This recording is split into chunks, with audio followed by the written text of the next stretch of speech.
원인 분석이랄까, 그 배경을 먼저 좀 말씀드리겠습니다.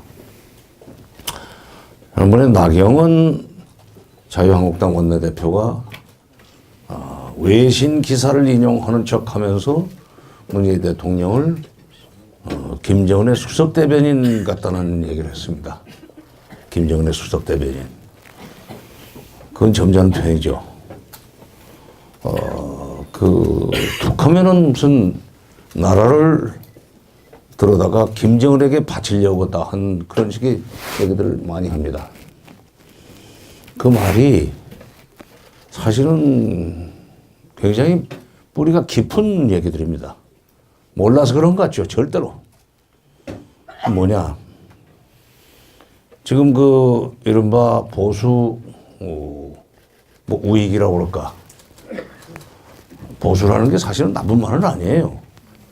지금 좋은 것을 그대로 지키자는 거고, 이제 보수의 반대는 개혁이지만은 개혁은 지금 여러 가지 문제점이 많으니까 좀 고쳐나가자 하는 그런 건데, 우리나라에서는 이제 보수가 완전히 그 우익과 거의 동의어처럼 돼버렸는데, 그쪽 사람들이 지금 이 북핵 문제가 해결될 것 같은 가능성이 보이기 시작하면서 굉장히 불안해지기 시작했습니다. 왕년에 80년대 통일부 기자실에서는 북한은 만주벌판이다 하는 그런 얘기들을 많이 했어요. 뭐든지 나쁜 일만 일어나거나 또는 정부가 국민을 탄압해야 될 필요가 있을 때는 북한 핑계대면 되는 거예요. 남북 간에 일체 접촉도 없고 왕래도 없는 그런 상황에서는 북한한테 전부 다 뒤집어 씌워도 북한이 뭐 해명을 기회도 없고, 또 설사 이쪽에서 모든 걸 자기한테 뒤집어 씌운다고 할지라도 이쪽에서는 또 저거 발 빼는구만. 원래 저는 나쁜 놈들이 변명을 잘해 하는 식으로 하면은 많은 국민들은 정부에서 그렇게 몰고 가는 대로 그게 사실인 줄 알던 시절이 있었습니다. 광주에 북한군 600명이 들어왔다고 얘기하는 것도 결국 북한 핑계대고 그 나쁜 짓을 정당화하려고 그러는, 그때는 그렇게 된다고 생각했었어요. 그리고 다른 지역에서는 다 그게 사실인 줄 알았던 사람들이 상당히 많습니다.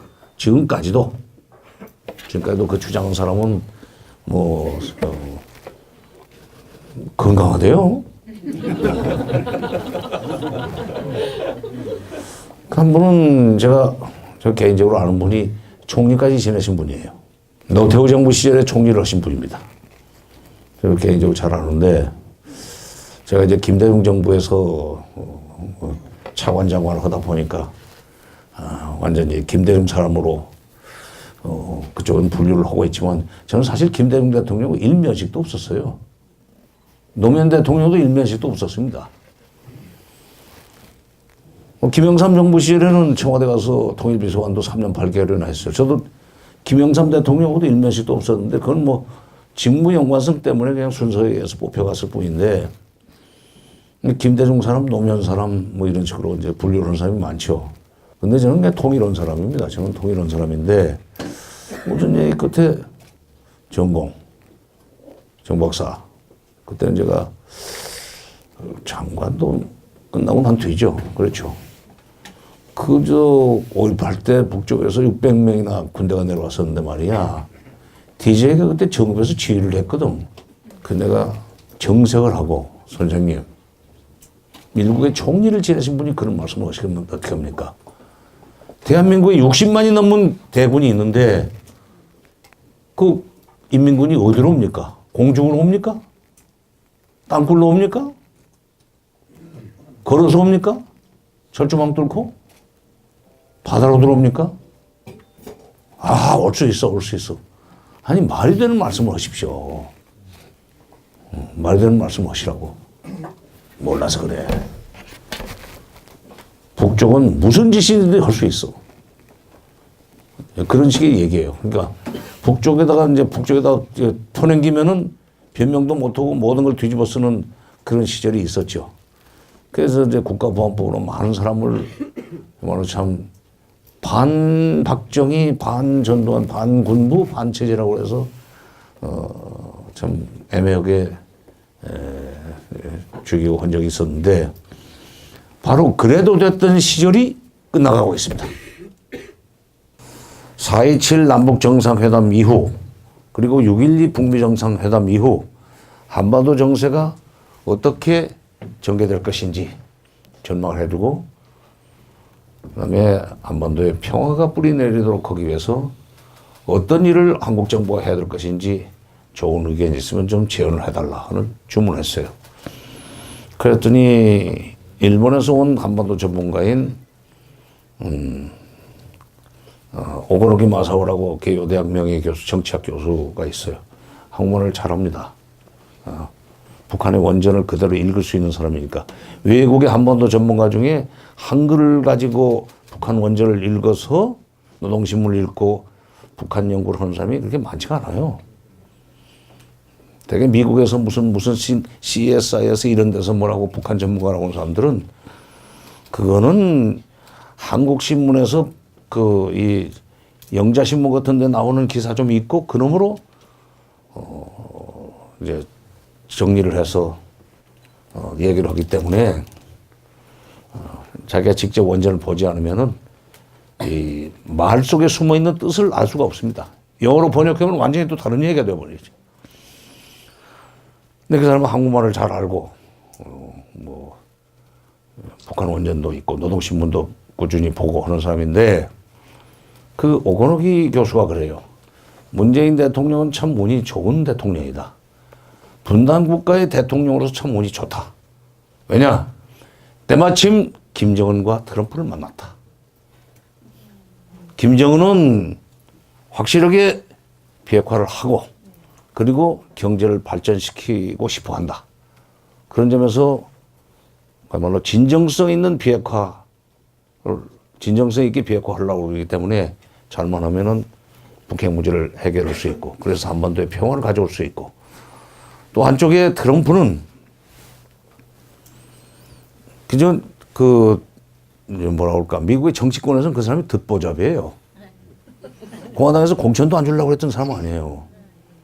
이게 대통령까지 가려면 내가 상원의원 경력을 가지고 있든지 주지사 경력을 가지고 있든지 해서 쭉 커와야 되고 그야말로 기업들의 정치 자금을 받아서 이제 크게 돼 있는데 그래서 되게 이제 그 대통령이 돼도 소위 군산복합체를 제일 큰 것이 군산복합체니까 대형 이 군수산업체들의 직접적인 지원이나 그 하청업체들의 후원금 가지고 이렇게 정치를 했던 사람들이니까 말하자면 세계 무기 시장을 유지하는데 기본적으로 협조적일 수밖에 없습니다. 후원금 낸 사람인데요. 거기는 그리고 비타 500 상자에 돈을 여기서 보낼 필요가 없잖아. 공식적으로 돈을 내게 돼 있잖아. 1달러 붙으면 $10,000, $100,000까지도. 근데 이건 자기 돈으로 부동산 재벌 출신이 갑자기 자기 돈으로 대통령이 됐기 때문에 미국 관료 사회에서는 좀 무시를 당하고 있습니다.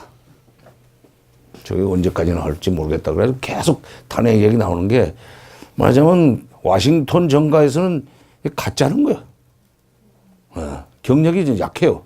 스펙이 별것이 없어. 빌딩 몇 개 가지고 있고.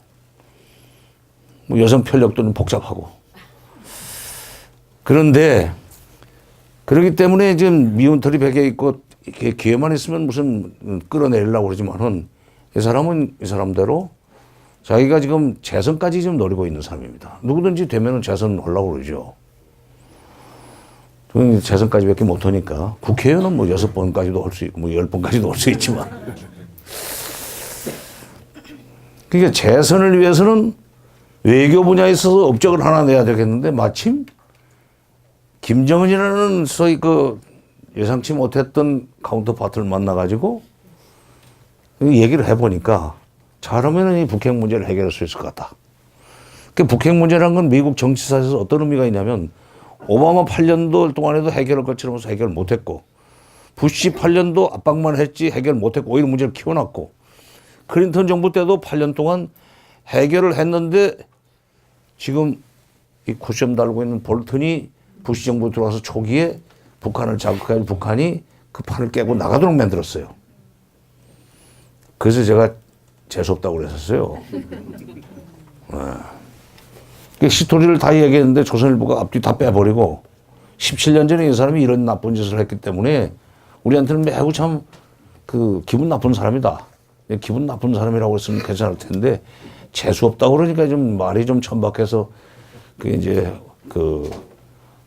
언론에 쓰기 좋게 얘기가 됐죠. 바로 이 사람은 자기보다 선임 그 대통령들이 24년 동안이나 재임하면서 북핵 문제를 해결할 것처럼 하다가 해결 못하고 오히려 문제를 키워놔서 결국 드디어 자기가 대통령 되자마자 북한이 그동안에 축적된 기술을 토대로 해서 미국의 뉴욕이나 워싱턴까지 도달할 수 있는 장거리 미사일까지 개발해 버렸단 말이에요. 가만두면 이제 어떻게 보면은 미국이 북한의 위협 사정권 내에 들어가는 셈이기 때문에 그걸 그대로 놔두면은 그래 한번 하려면 해봐 하는 식으로 해가지고는 그건 오히려 공격만 받을 수 있죠. 어떻게든지 해결할 수밖에 해결해야만 되고 이제 그래서 나섰는데 가만 보니까 김정은이가 진짜 지가 해달라는 것만 해주면 수교해주고 평화체제. 그러니까 평화체제란 건 다른 거 아니에요. 군사적으로 미국이 북한을 치지 않겠다는 약속입니다. 6.25 후에 체결한 정전협정을 평화협정으로 바꿔주고 그리고 미국이 군사적으로 북한을 치지 않겠다는 약속만 하면은 자기는 핵을 내려놓겠다는 얘기를 트럼프한테 6월 12일 날 싱가포르에서 진지하게 했던 것 같아요. 사실 그 전에 김정은은 판문점에 와가지고 도보다리 대화에서 아주 진정성 있는 얘기를 했습니다. 배석자 없는 자리에서 얘기했지만은 미국이 그걸 지붕기로 다 수집해서 다 소리를 들었다고 봐야지. 못하는 짓이 어디 있습니까, 그 사람들이. 세상에서 문제 청와대도 도쳐오는 사람들인데. 도보다리에서 문재인 대통령과 하는 얘기가 나중에 소개가 됐는데 미국이, 그게 핵심입니다. 미국이 종전하고 우리에게 불가침을 약속한다면 우리가 왜 핵을 가지고 경제적으로 어렵게 살겠습니까? 그러니까 경제적으로 잘 살고 싶다. 잘 살기 위해서는 이 핵을 포기해야 된다는 걸 내가 잘 안다. 근데 그냥은 어렵다. 왜냐하면 핵을 내려놔도 미국이 우리를 밟아 죽이지 않겠다는, 밟아 죽일 거라지 않을 거라는 보장만 했으면, 그러니까 지금 뭐로 가지겠느냐. 그동안에 핵을 가지려고 했던 것은 미국이 군사적으로 북한을 언제 칠지 모른다는 불안감 때문에 그때 방어수단으로서 핵을 갖겠다고 시작한 거예요. 93년부터입니다. 근데 그 뿌리도 92년에 미국, 사실 북한이 미국에 쫓아가 가지고 충격적인 제안을 했었습니다. 앞으로 미국이, 그러니까 우리는 소련하고 90년에 수교를 했고, 그 다음에 92년에 중국하고도 수교하지 않았어요? 그러니까 노태우 정부 때지만은 그 중국과 수교하고 소련과 수교할 때 북한이 느꼈던 그때 받았을 충격이나 그 고립감은 얼마나 셌겠는지 생각해 보십시오. 우리의 동맹국인 미국이 동맹국과는 그대로 놔두고 북한과 수교를 했다 치면은 우리는 불안해질 수밖에 없습니다. 근데 자기네 동맹국이 둘이 있었지만은 둘 다 자기 어깨너머로 남한과 수교를 하니까 아, 이거 결국 소련과 중국이 우리를 버리는구나. 언제 버릴지 모르겠구나. 그런 이제 그 위기감에서 미국에 쫓아갔어요. 쫓아가가지고 앞으로 수교만 해준다면, 조미 수교만 해준다면 우리가 남쪽에 주둔하고 있는 미군의 철수를 요구하지 않겠습니다. 통일된데도 미군은 조선반도에 남아있을 수 있을 겁니다. 유산과 역할을 바꿔야 되겠지만, 근데 그때 아버지 부시 때 거절했어요. 그리고 미국이 그렇게 나오니까, 북한이 그렇게 나오니까, 이것들이 좀 다급했구나. 그래가지고, 핵을 개발할지 모른다는 의혹을 제기하면서 국제 원자력 기구를 시켜가지고 샅샅이 뒤져라. 하여튼 물증만 나오면 가만 안 둔다 하는 식으로 밀고 들어오니까 북한이 좋다. 이거는 수교 요구도 거절하고 주한미군 철수를 용인하겠다고 하는 그런 아주 충격적인 제안을 했음에도 불구하고 미국의 소위 바이탈 인트레스트 아주 절대적인 이익을 보장하는 조건에서 수교만 해달라고 하는데도 거절당하고 그리고 이제 핵사찰을 세게 하고 들어오니까 그 핵 비확산 조약에서 탈퇴를 해버렸어요. 거기에 들어가 있으면 핵무기를 안 만든다는 약속입니다. 탈퇴하면 핵무기를 우리 마음대로 하겠다는 얘기예요. 바로 그것 때문에 93년부터 이제 북핵 문제라는 게 불거지는 거예요. 그래서 클린턴이 그걸 이제 클린턴 정부 때 93년에 취임하자마자 그 1월 달에 취임했는데 3월 달에 이렇게 터졌죠. 김영삼 대통령 되고 나서 20일도 안 돼가지고 그런 사건이 터졌어요. 근데 이제 미국에서는 그때 이게 호미로 막을 수 있는 일을 가래로도 못 막는 어리석은 짓을 해서는 안 된다는 차원에서 북한과 우리 몰래 저 베를린에서 비밀 접촉을 했습니다.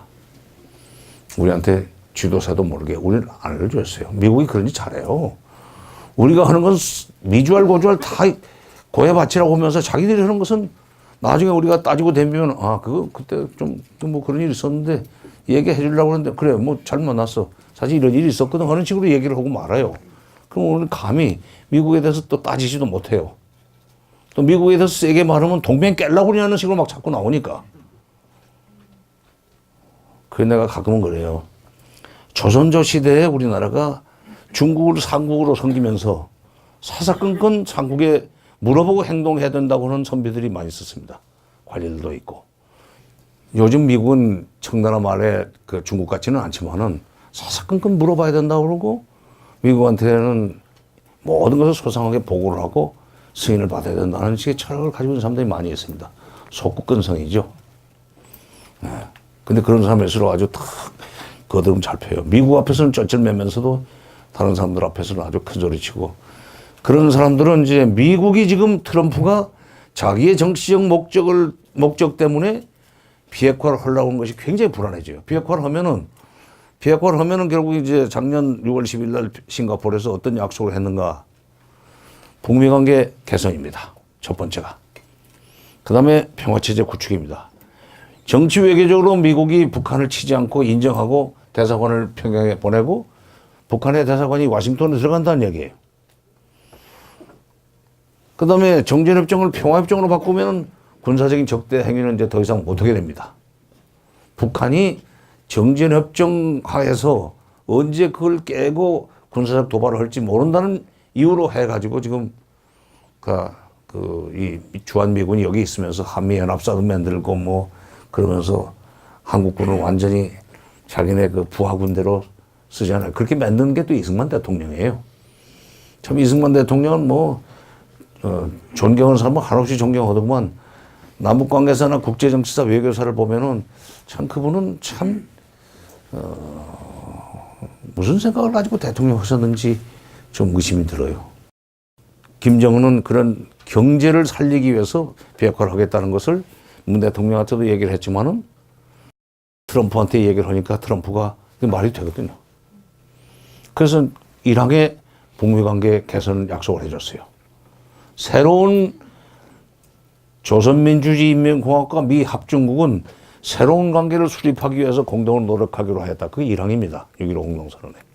새로운 관계랑은 그동안의 관계가 적대적인 관계였는데 우호적인 관계로 발전해 나간다는 얘기죠. 두 번째가 한반도의 영구적인 항구적인 평화체제를 구축한다. 그게 군사적으로 북한을 치지 않겠다는 약속입니다.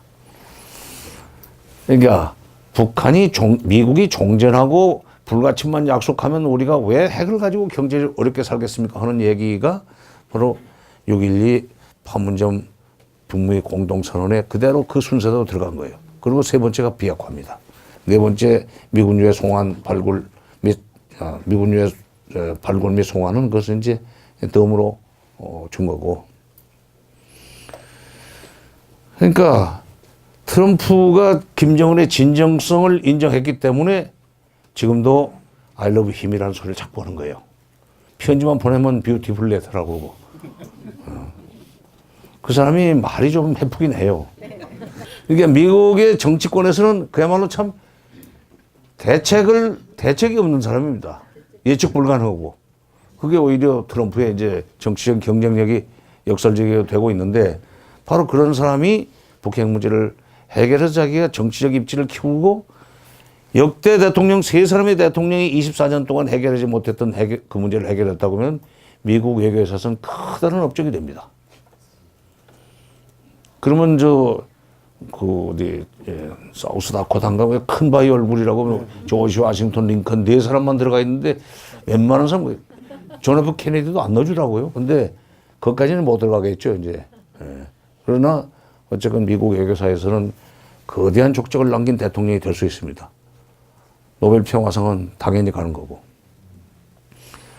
바로 그런 김정은과 트럼프의 국내 정치적 입지 때문에 이 문제가 해결될 수 있는 가능성이 높아지면서 문 대통령이 결국 한반도 운전자 내지는 길잡이, 중재자, 촉진자 역할을 할 수 있게 돼 있다 이거예요. 요게 문재인 정부 시절에 와가지고 북핵 문제가 해결돼 버리면은 그리고 남북 관계가 좋아지고 북미 관계가 좋아지면 남북 관계는 따라서 좋아질 수밖에 없습니다. 지금은 공동 연락사무소가 개성공단에 같이 사무실을 두고 있지만 앞으로 미국과 북한 사이에 대사관계 연락사무소만 교환 설치를 해도 대사관 수립하기 전에 먼저 연락사무소부터 교환 설치를 해요. 미중 간에도 그랬었습니다. 정식 대사관계 수립하기 전에 연락사무소를 교환 설치하게 되어 있는데 지금 우리는 공동 연락사무소 개성에 있죠. 나중에 미북 연락사무소가 상호 교환 설치될 정도 되면은 우리 건 평양 가고 북한 건은 서울 내려오고 이런 식으로 되죠. 그래서 대사까지 서로 대사관계 연락사무소까지 교환 설치하고 군사적으로 적대할 수 없는 상황이 되면은 더 이상 북한 핑계를 댈 수 없는 시대가 열립니다. 나쁜 짓을 하고. 정치 권력을 강화하고 독재를 강화하고 자기한테 저항하는 사람을 북과 내통했다고 보안법 뒤집어 씌워서 억울하게 죽이고 하는 일을 할 수가 없어요. 그러니까 지금 무슨 문재인 대통령의 김정은의 수석 대변인이 나라를 들여다 바친다고 그러는데 생각해 보십시오. 우리가 GDP 총액이 IMF 추계로 1조 5천억 달러입니다. 1인당 소득이 3만 불이에요. 5천만 인구에. 북한은 1,600, 1,700달러입니다. 2,500만에 저게 400억 달러가 조금 들똥말똥해요. 400도 조금 넘는구나. 400억 달러면 우리 1년 국방 예산입니다. 그러니까 GDP 총액이 400억 달러면은 그 중에서 국방비로 쓸 수 있는 것이 기껏해야 한 얼마나 되나 반도 안 되고 GDP 국가 예산 GDP 총액의 한 60%를 사회주의 국가는 예산으로 잡습니다.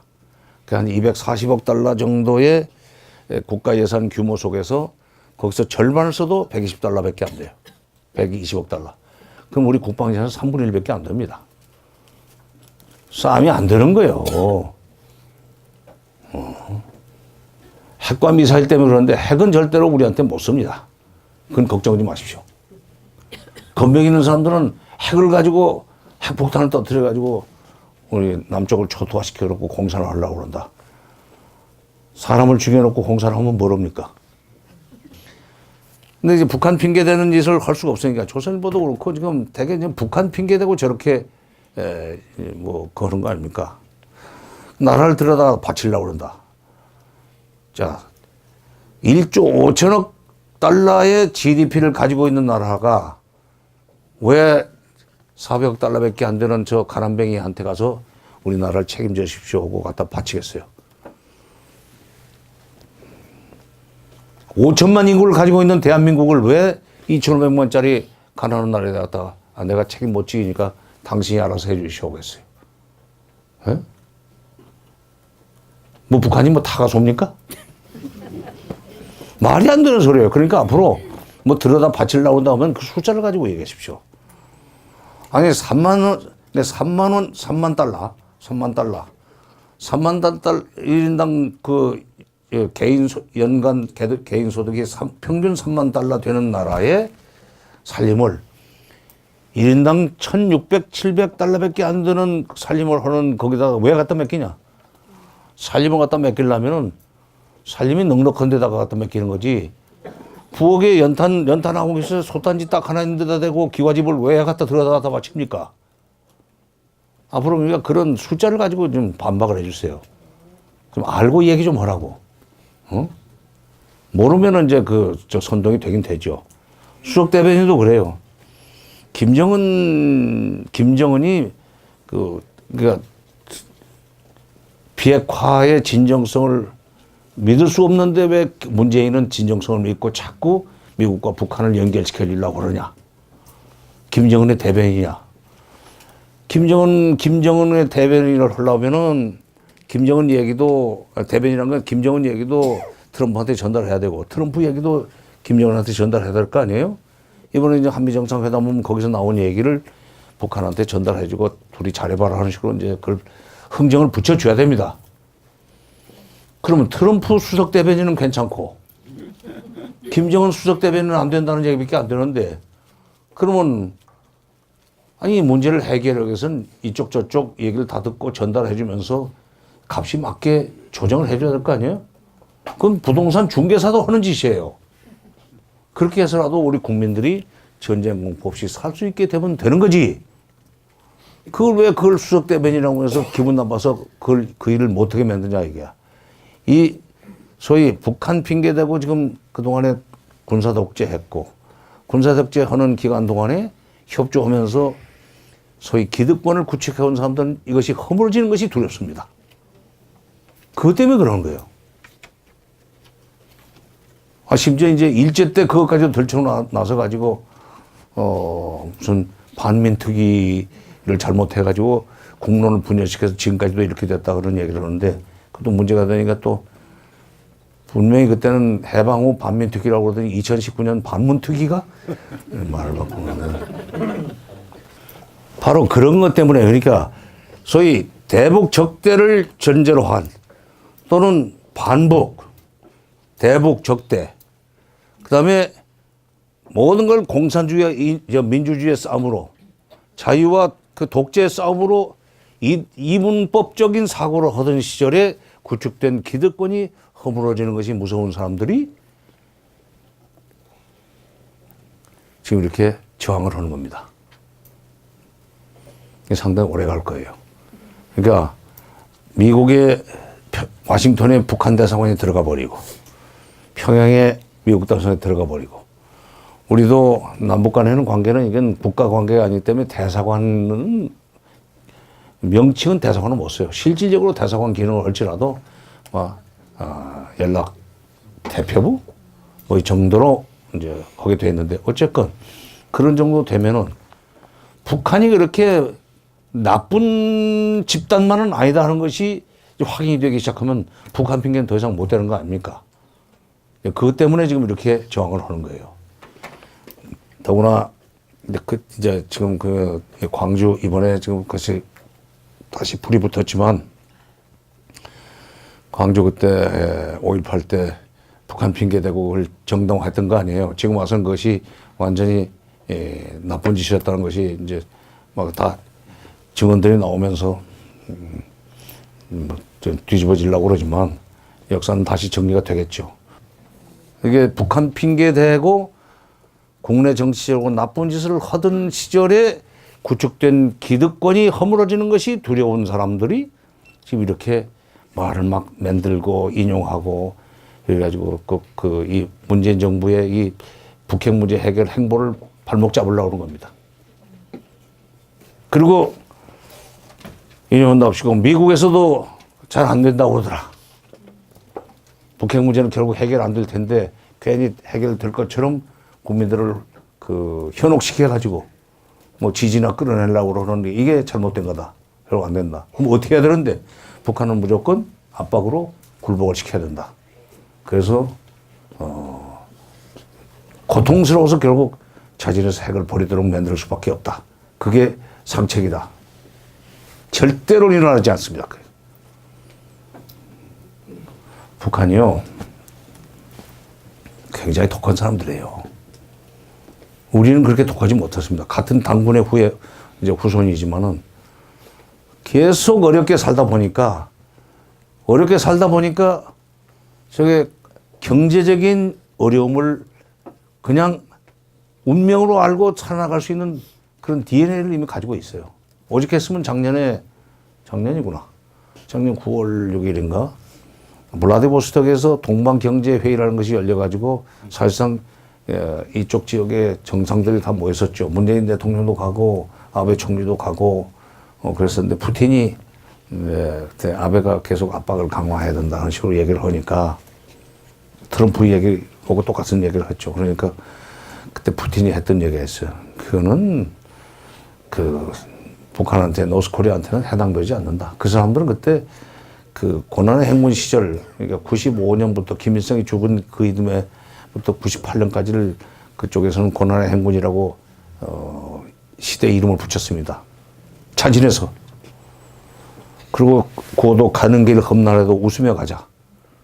뭐 오늘을 위한 오늘에 살지 말고 내일을 위한 오늘에 살자 이런 구호를 붙이고 전기도 없고 컴컴한데 그냥 말은 난방이고 뭐가 다 보장이 안 되는 그런 상황에서도 견디더라고요.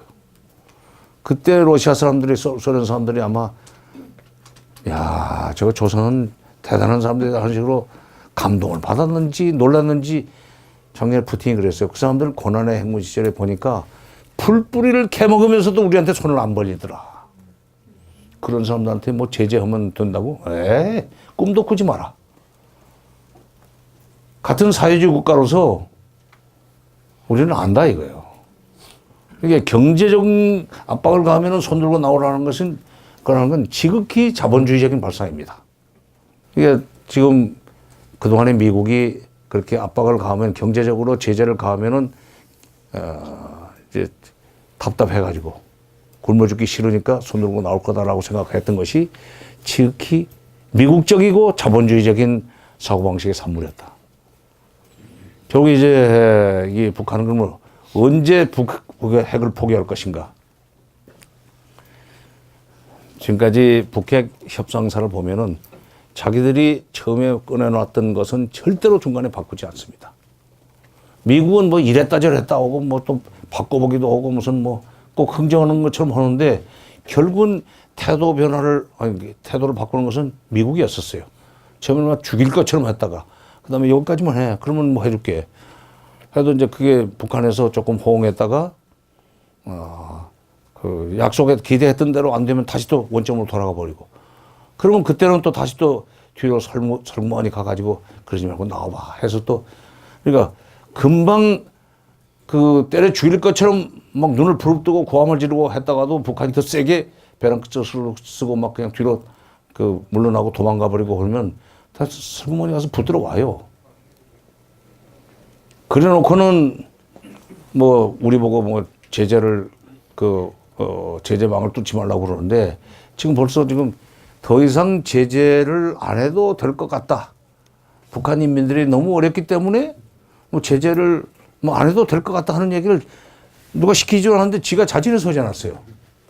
이게 태도 바꾸는 겁니다. 지난번 2월 27, 8일 회담이 지금 볼튼 때문에 깨지고 난 뒤에 미국이 완전히, 미국이 아니라 북한이 새로운 길을 갈지도 모른다. 라는 식으로 이제 그 일종의 경고를 하니까 미국으로서는 새로운 길이라는 것이 뭐 핵실험이나 미사일 발사를 다시 재개하는 그 정도는 아니에요. 미국이 일방적으로 북한을 몰아붙이지 못할 특별한 방식으로 지금 이 북핵 문제를 푸는 구도를 짤 수가 있습니다. 지금 러시아하고 자꾸 왕래하고 러시아를 갈 것처럼 하는 것이 러시아나 중국을 딱 등 뒤에 세우고 앞에 미국하고 협상하면서 계속 일방적으로 못 치면 형 좀 말 좀 해줘. 이런 식으로 하려고 그런 거예요. 그렇게 되면 지금 북핵 문제를 그야말로 미국 주도하에 풀 수 있을 뻔 했는데 괜히 세게 밀어붙이다가 중국, 러시아가 개입하도록 만들면은 문제 해결도 느려질 뿐만 아니라 미국이 동아시아에 있어서 그 발휘할 수 있는 이 소위 영향력이라 그럴까 또는 그 결과를 구축할 수 있는 헤게모니, 지배권을 세게 갖지를 못하죠. 지분이 떨어지죠. 그 문제 해결하는데 중국, 러시아가 상당히 큰 힘을 보탰다면 나중에 결과물을 나눠 먹을 때 3등분 하든지 해야 될 거 아니에요. 미국이 지금 그럴 상황이 걱정되니까 갑자기 야, 이거 가만두면 안 되겠네. 지난번에 볼턴 가지고 겁을 줬는데 얘들이 더 세게 반발하니까 다시 새로 시작하자 하는 메시지를 보내야 되겠는데 그러려면은 내가 직접 또 편지 보낼 수는 없고 한국 대통령을 불러봐라. 뭐 대통령하고 만나는 모양새만 취해도 아마 거기서 뭔가 지금 답이 나올 걸로 기대하고 새로운 길을 가지 않을지도 모르겠다. 왜 새로운 길이 왜 걱정이냐면 4월 11일이 저쪽에 최고인민회의 지난 3월 10일 날 선거한 최고인민회의 대의원 우리 국회죠. 이 정기 국회가 열리는 날이에요. 1기.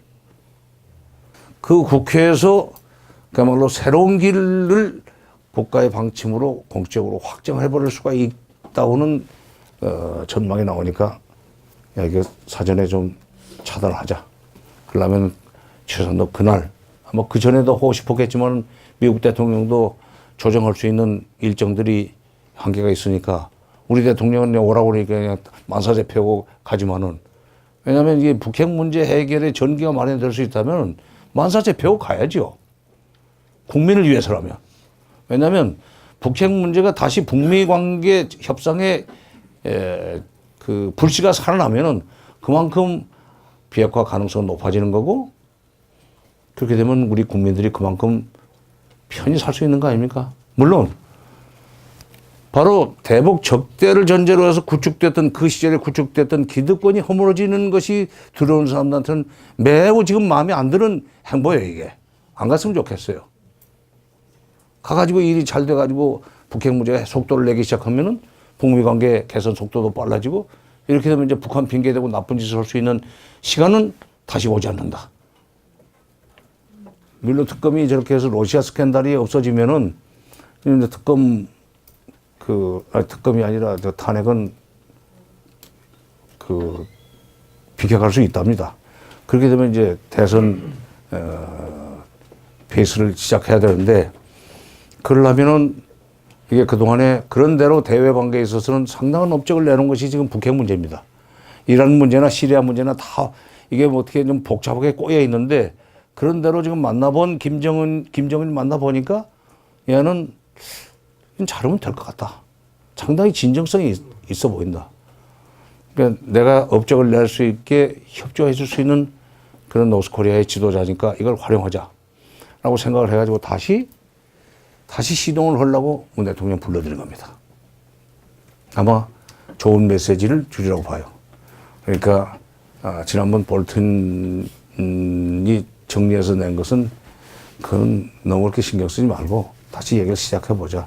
우리도 요구 조건을 낮출 테니까 북쪽도 요구 조건을 우리한테 대해서 미국에 대해서 요구 조건을 낮추고 또 영변 플러스 알파 할 때 알파를 좀 규모를 좀 크게 해서 내놓으면은 할 수 있어 하는 얘기를 아마 하지 않겠는가. 그리고 김현종 안보실의 2차장이 러시아를 거쳐서 지금 돌아다가 바로 미국으로 가면서 미국과 이번에 가가지고 조율을 해가지고 대북 특사를 보낼 수도 있다는 얘기를 또 했어요. 그 얘기는 4월 11일 날 좀 그야말로 돌아올 수 없는 길로 가지 마라. 새로운 길을 가지 말고 앞으로 북미 회담이 다시 열릴 거에 대비해서 좀 그대로 조용히 있어달라 하는 얘기를 하려면은 문 대통령이 미국 가기 전에 특사가 먼저 가서 이번에 좋은 일이 있을 거다. 미국 쪽에서 좋은 사인이 오고 있다. 그러니까 조금 기다리고 좀 사고 치지 마라. 그런 사람들이 그런 얘기를 이렇게 떳떳하게 공항에서 막 큰 소리로 하는 것은 다 그림이 그려져 가지고 하는 겁니다. 이렇게 해서 우리 국민들한테 얘기하는 것 같지만 그게 다 보도가 되면 북한한테 메시지가 가는 거 아니에요. 그 사람들 굉장히 세밀하게 남쪽의 보도를 체크합니다. 담당자들이 있는 것 같아요. 평화라는 단어 글자 좀 생각해 보십시오. 평화라는 단어를 보면은 원래 그게 화평입니다. 평화라는 순서는 이게 일본식이에요. 중국어는 화평이에요. 화평의 화자는 평자는 평자지만 화자는 두 개의 글자가 합쳐진 겁니다. 벼화자하고 입구자가 합쳐 있습니다. 벼가 입속에 들어가는 게 골고루면 그게 평화입니다. 사는 형편이 다른데, 형제 간에 사는 형편이 다른데, 형이 됐건 동생이 됐건 잘 사는 쪽이 못 사는 쪽을 도와주면은 그 가족은 그 형제는 우애도 하고 제사 때도 다 모이고 명절 때도 와서 큰 집에서 절도 하고 오는데 앉아보십시오. 길거리 지나가면서도 비켜가고 뒤에다 대고 욕이 나고 새끼 형이라는 놈이 뭐 그런 거지 형이라고 바로 그거예요.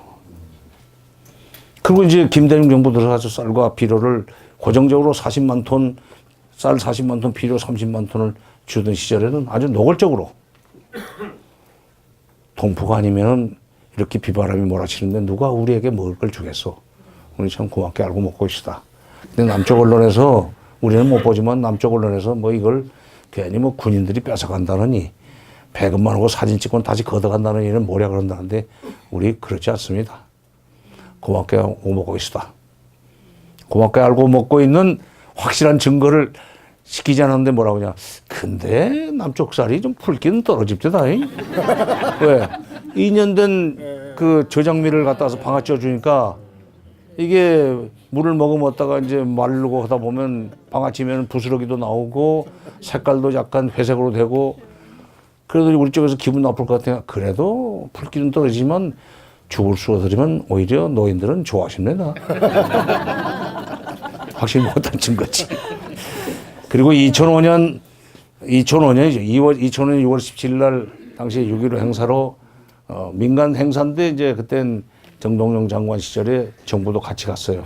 근데 김정은 위원장을 만났을 때 백화원에서 첫 인사가 그동안에 남쪽에서 쌀과 비료를 보내줘서 우리 인민들이 매우 고맙게 알고 있습니다. 내가 우리 인민을 대신해서 감사 인사를 전합니다. 반드시 이것은 전해주십시오. 남쪽에서 괜히 그 없는 얘기를 자꾸 만들어서 내돌린다고 그러는데 그쪽은 내돌린다는 얘기를 잘해요. 그런데 우리 그러진 안 합니다. 고맙게 알고 있습니다. 두 번째, 장관 선생이 관심하는 그 사람은 그 관심을 가지고 있는 관심하는 그게 중국식 표현입니다. 관심하는 그 육자회담 인차 돌아가겠습니다. 인차가 이제 곧이에요. 근데 와가지고 그대로 그 순서대로 기자 브리핑을 했는데 북 육자회담 곧 복귀. 그것만 기사가 됐어요. 받아먹고 고맙다는 것은 당연한 거기 때문에 기사가 안 되죠. 개가 사람 물은 것은 기사가 안 돼요. 사람이 개를 물어야 기사가 되지. 마찬가지. 자, 바로 그런 식으로 남북 관계를 풀어나가야 됩니다. 이번에 그러니까 북핵 문제를 해결하기 위해서 문 대통령이 다시 한번 미국을 가지만 문 대통령이 가서 다시 북미 대화의 불씨를 살려내는 역할을 할 거고 그 트럼프 대통령이 오라는 얘기는 다시 이걸 지금 불씨를 살리겠다는 의지가 있기 때문에 오라고 온 거예요. 볼튼이 정리해서 건네줬던 노란 봉투에 이 들어가 있던 이 완전한 비핵화, 빅딜. 그거는 어떤 점에서는 그 미국 정부도 이게 북한이 도대체 받을 가능성이 별로 없다고 생각하기 때문에 흘려서 로이터 통신에 그것이 내용이 아주 구체적으로 나왔다고 생각합니다. 이게 경제적인 의존 관계가 심화되면 그 사회문화적인 공동성 내지 동질화는 더 빠른 속도로 진행이 될 거고 그까지 되면은 경제 공동체가 사회문화 공동체를 만들고 그게 정치 공동체까지 발전할 수 있으면 정치 공동체부터는 통일입니다. 정부 한 개, 국고 한 개, 국기 한 개, 애국가 한 개, 군대 한 개, 정치 공동체, 정치 군사 공동체. 그건 경제 공동체로 시작한다. 그러니까 앞으로 무슨 대북 지원을 퍼주기라고 하는 사람들을 만나면 그러세요. 그거 말고는 방법이 없다. 서독이 독일을 통일한 것은 바로 퍼주기입니다. 거기 이제 거기도 분단이 내종은 하지 않았어요. 전쟁 끝나고 전범 국가이기 때문에 사실은 일본을 두 쪽을 내든지 네 쪽을 냈어야 되는데 우리가 일본의 일부였기 때문에 우리를 자른 거예요. 그리고 이 지정학적으로 우리는 이용 가치가 있어요. 미국 입장에서는 대륙을 올라갈 수 있는 교두보고 소련 입장에서는 대양으로 나올 수 있는 교두보고 일본은 가져봐야 아무 의미가 없어요. 근데 독일은 네 쪽이 났습니다. 미영불 소가 나눠 가졌는데 그것이 나중에 미영불은 서독이 되고 그 소련이 점령한 때는 동독이 됐는데 그 49년에 거기는 정부가 그 49년에 들어섰습니다. 우리처럼 48년에 들어서지 않고 49년에 들어선 소위 기민당 보수 정권이 추가라고 노력해서 라인강의 기적이라는 별명이 붙은 경제 부흥을 일으켰어요. 그래 놓고 먹을 것이 많아지니까 분배 문제가 나옵니다. 당연히. 분배 문제에서는 사회민주주의 정당이 점수를 따게 돼 있어요. 복지를 늘리고 교육 투자를 많이 하고 뭐 등등.